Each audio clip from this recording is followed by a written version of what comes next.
Today's PC build will be pretty special, because in this video I'm putting together my daily use computer. For pretty much all my life, my computer has always been just a boring, cheap metal box that was just barely powerful enough to play whatever games I wanted to play. But ever since I got into designing 3D printed PC cases, I've been thinking about putting together something interesting for myself.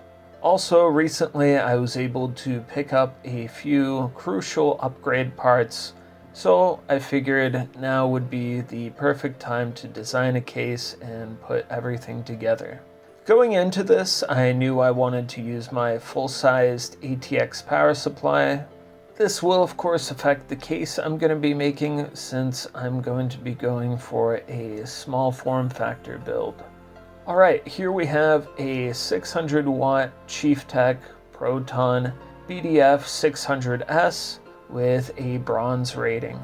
This power supply is able to provide all 600 watts on the 12 volt line, which is one of the most important things to look out for if you're trying to build a computer that uses a fair amount of power.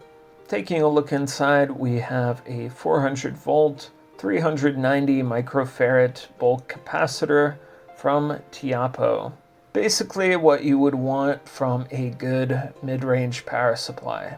The secondary capacitors are also from Tiapo. The price and these capacitors are pretty much what sold me on this unit. We also have a temperature probe taped onto this radiator. I believe this actually regulates the fan speed, and it will also shut the computer down if it starts to overheat.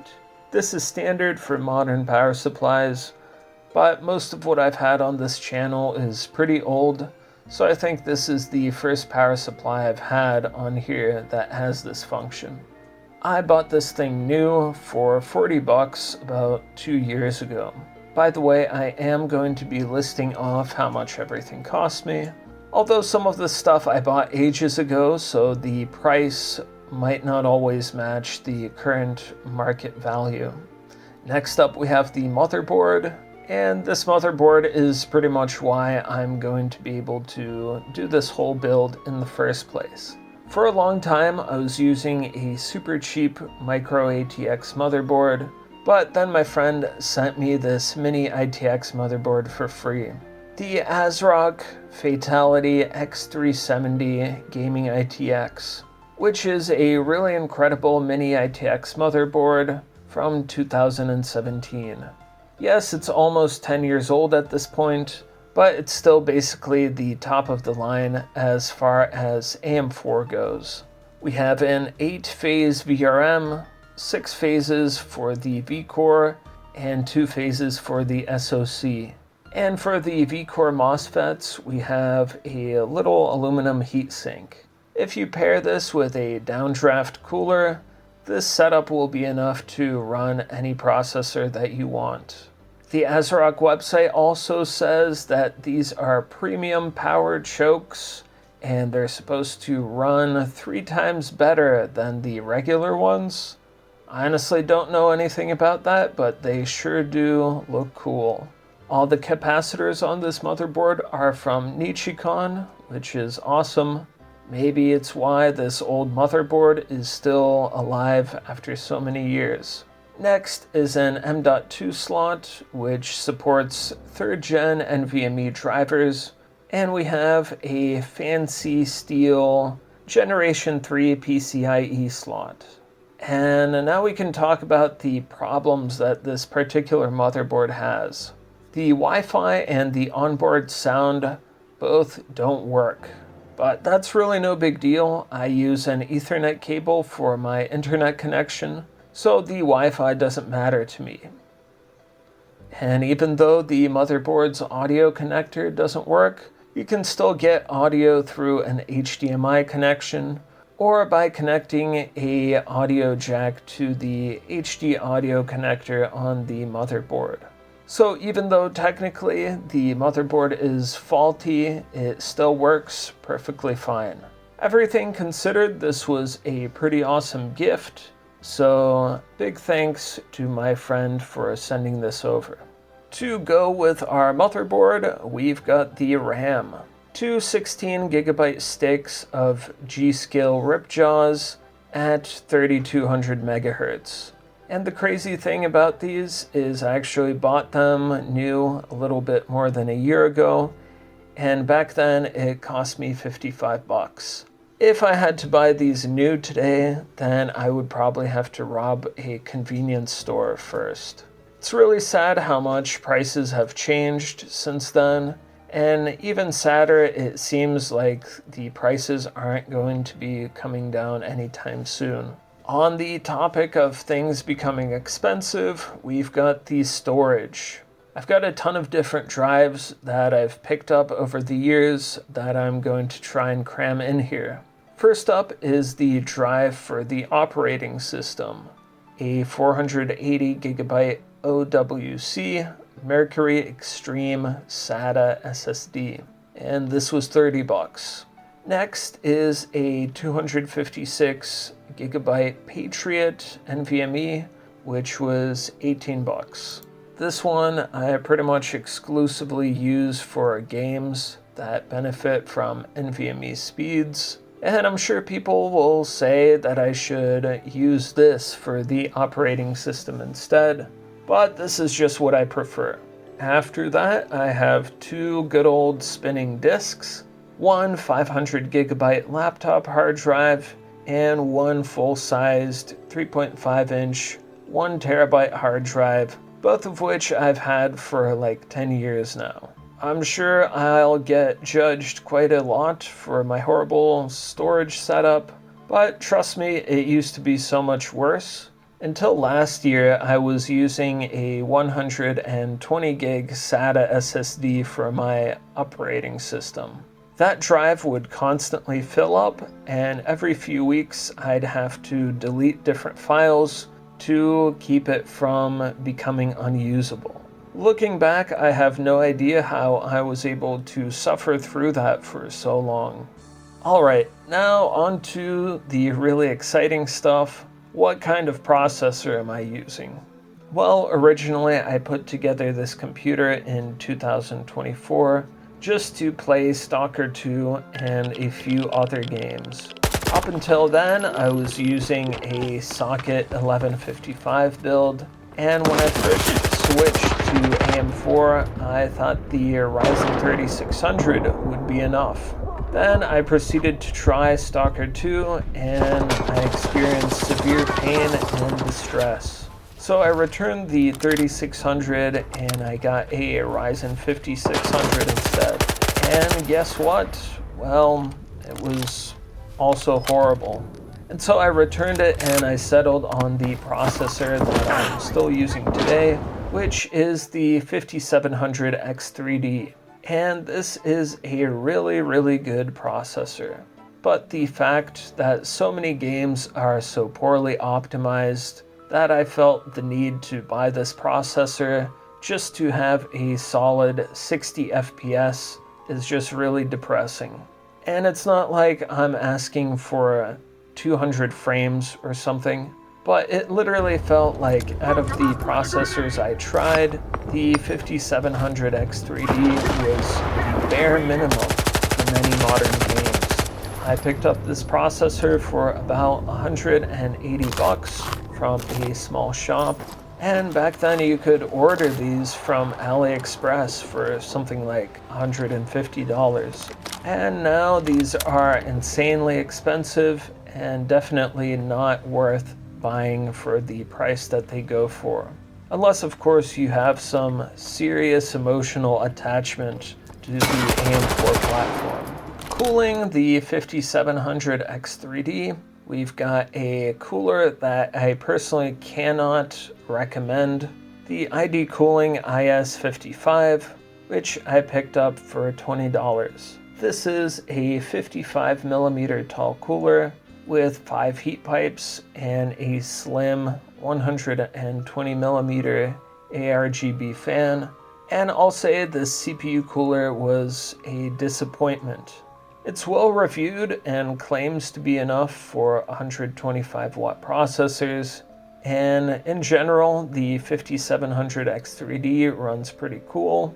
Like in games and productivity, it doesn't really go up past 80 watts, but there are certain situations where it will jump up to 100 watts and the temperature just instantly goes to 90 degrees. My solution to this was to buy a pretty ridiculous fan to replace the fan that the cooler originally came with. And here we have the Arctic P12 Pro, which was $7. Overall, I'd say you're better off just buying something that will work better out of the box. And finally, the last and probably the most exciting component, the graphics card, which is this absolutely massive RX 6800 Challenger Pro OC from Asrock. This card is absolutely huge, and it's the first time in my life I've owned a graphics card that's this big. I picked this up used from another small shop for $310. This card has a 3-fan heatsink design and takes up 2.5 slots, which is definitely also going to influence the design of the case that I'm going to be making. The card itself is really nice. It runs very cool, and surprisingly, it's pretty energy efficient, despite being one of the higher end cards of the time. It certainly uses much less power than the RTX 3070 Ti and 3080 from NVIDIA that it was competing against.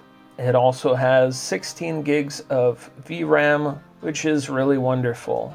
I feel like AMD did a pretty great job with this generation of graphics cards. There's 2 components left to mention. First, we have this front panel connector that I got off a garbage Office PC case, and I need this since the motherboard doesn't have working onboard sound, so I've got my speakers connected to this instead. And finally, we have a 20 centimeter PCIe Gen 3 riser cable, which was $5. Nothing too exciting here, but I suppose this does hint at the case design that I'm going to be going for. Speaking of which, let's talk about the case. I wanted to make the case as small as possible while still fitting in all the components that I've already got. And as you guys probably guessed by the thumbnail, I'm going to be going for a sandwich style design. That's basically where the case is split into 2 sections down the middle. One portion will have the graphics card and my storage, and the second portion will have the motherboard and power supply with a riser cable connecting the motherboard to the graphics card. The plastic that I use is PETG, which has a glass transition temperature of about 70 degrees, which means it's not going to warp even if the computer gets pretty warm. Also, you might notice that there are some dark spots in the plastic. Well, my hot end on the printer was pretty much on the brink of death, and so is creating these dark streaks. This case is going to be super long, so I couldn't print all the panels in one go. Instead, I just printed the top, bottom, and side panels in 3 different parts that I glued together with super glue. For the side panel that goes on the GPU side, I decided to make the panel light blue with a moon and star-shaped holes. And the other side panel is pink with some heart-shaped holes. Also, these stars and hearts that I glued everywhere actually serve a purpose. When I was printing the rest of the case, like I said, my printer hot end was on the brink of death, and it was leaving all these horrible dark streaks everywhere, so I printed these things out to cover up those spots. Anyway, this whole case took forever to print, because I kept messing up the measurements when trying to make everything as compact as possible, but eventually I was able to fit everything together. I even ended up sanding down the power cable just to get everything together. I'm really happy with how the case turned out. I think everything looks really good. I love the pastel colors. There's really just two things I'm not satisfied with. First off is this horrendous thing coming out the back, which is the front panel connector thing. I feel like there was a more elegant solution to this, but whatever, it's on the back of the case anyway. And the other thing I'm not super satisfied with, remember how I mentioned that I'd be using a 1TB 3.5-inch hard drive? Well, no matter how much I messed around with the case, I couldn't figure out where I would fit this thing. The reasonable thing to do would be to get another laptop hard drive or even an SSD, since there's room for a third 2.5-inch drive in this case, but I'm not going to get rid of a perfectly good 1TB hard drive. So instead, I just ended up doing this. I basically just spent like an entire month making this case and making it look very pretty and colorful. And now I'm just putting this hard drive with cables sticking out of it on top. What a shame. But I just have an allergy to replacing things that still work fine. Okay, let's get into some games. Since this is my daily use computer, I'm gonna be trying out games that I actually play. First off is going to be Runescape. I've got well over 15,000 hours in both Runescape 3 and old school Runescape, which is pretty insane. But honestly, I don't have any regrets about it, although sometimes I wish I had spent some of that time trying out some good single-player games, since I could have completed several hundred during all that time. There's no Riva tuner overlay for this game, since I guess the game uses so few resources that the program doesn't even register it as a game. Next up is a more demanding title, Yu-Gi-Oh! Master Duel. And yes, this is a card game, so it's not the most demanding thing in the world, but surprisingly this game can actually struggle on older systems. Somehow this has official minimum requirements that ask for an i5-9400F and a GTX 1650.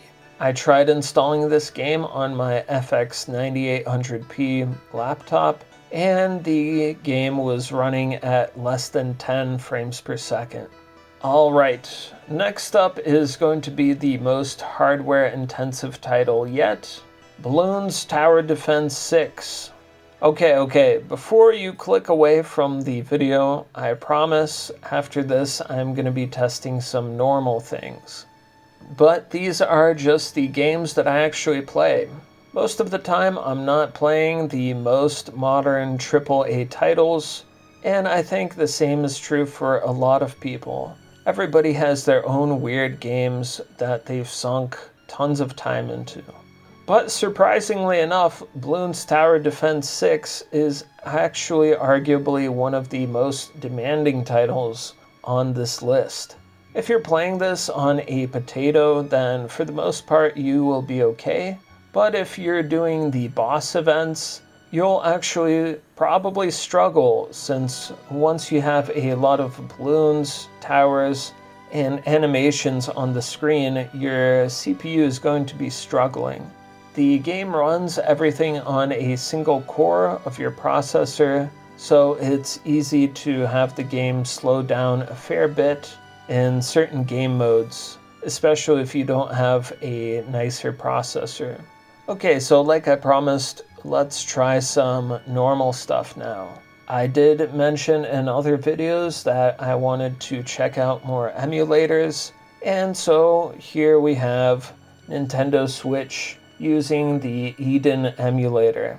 I didn't really know what game to try out, so I'm going to be going with Mario Kart 8 Deluxe, and there's some more intensive games like Witcher 3 and Hogwarts Legacy, but I really didn't see much point in trying those since they're just PC ports. And here the game runs great, although I did notice that there were a few tiny stutters when you're just going through a new course. Although I think I only saw it happen occasionally, other times the new course loads in without any stutter. I figured this probably has to do something with the emulator itself rather than the hardware. Also, I haven't really played much of the new Mario Kart games, so it's interesting to see that they've actually added some mechanics into the game that are originally from Crash Team Racing, like the boost that you get when you drift, or when you jump off an obstacle, you also get a little boost. I think that's pretty cool. It really adds an extra dimension to the gameplay. The Switch isn't the only system that I'm going to be emulating. Here we have Bloodborne running on Shad PS4 emulator. Yep, that's right. The day has come when Bloodborne is running on a computer. I'm running this through the BB launcher off of Nexus Mods. It takes a little bit longer to get everything set up compared to a regular emulator, but as you can see, the performance is really good and the game looks very nice. I've personally been waiting ages to play this game, and it seems like right now it's in a really good spot. I've been monitoring the progress on the emulation of this game for over a year now, and the early revisions were really rough, but if you're playing on the latest version, everything runs pretty much the same as any other Souls game that you would run on a computer. I'm super excited to play through this, and if you like these types of games, then I recommend that you check this one out. And now let's play the game that was the reason for me originally putting together this system. Stalker 2: Heart of Chernobyl. Before the game came out, I was happy with my Socket 1155 computer, which had a Xeon E3 1280 and a GTX 1060 3GB. But there was no way that Stalker 2 was going to be playable on that system, so here we are.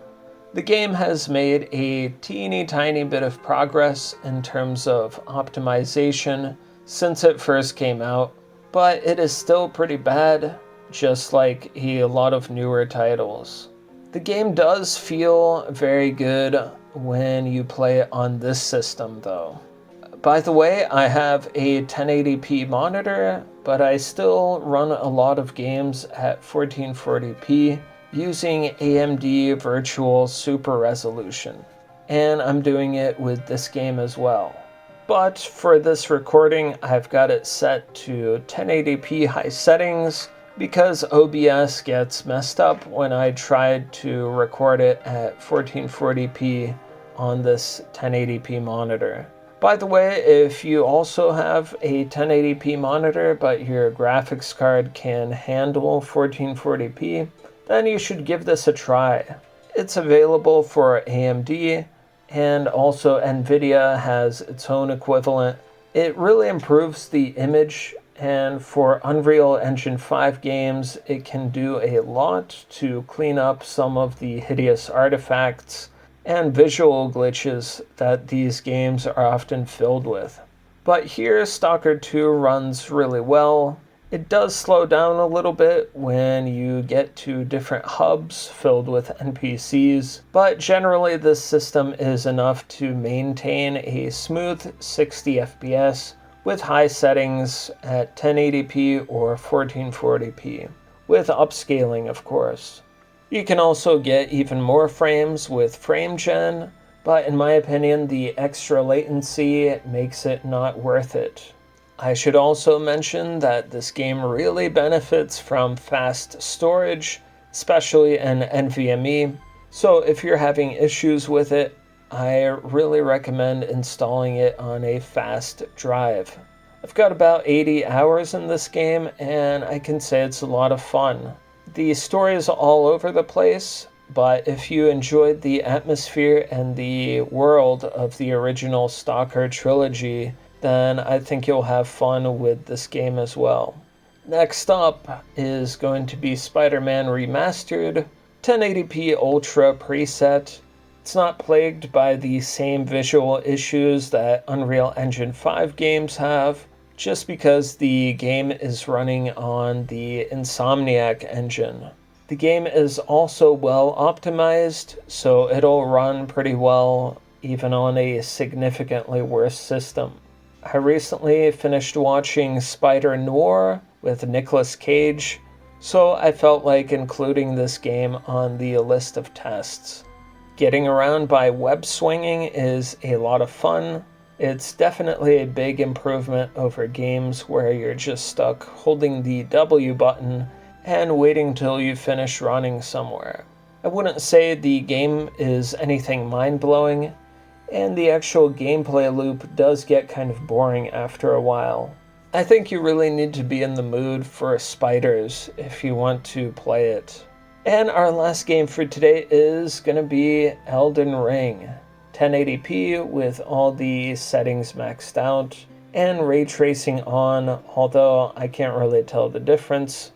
There were a few other games I wanted to check out, like Silent Hill 2 and Jedi Survivor, but realistically I was just going to complain about stutters and ghosting, so I figured I would just play something that I enjoy instead of having a video where I just complain the whole time. I just feel like when I first put together a more modern PC, I was super excited to play a lot of new games, and then I just learned about how poorly optimized so many of them are, and I don't know, maybe other people have had a similar experience after upgrading their own computers.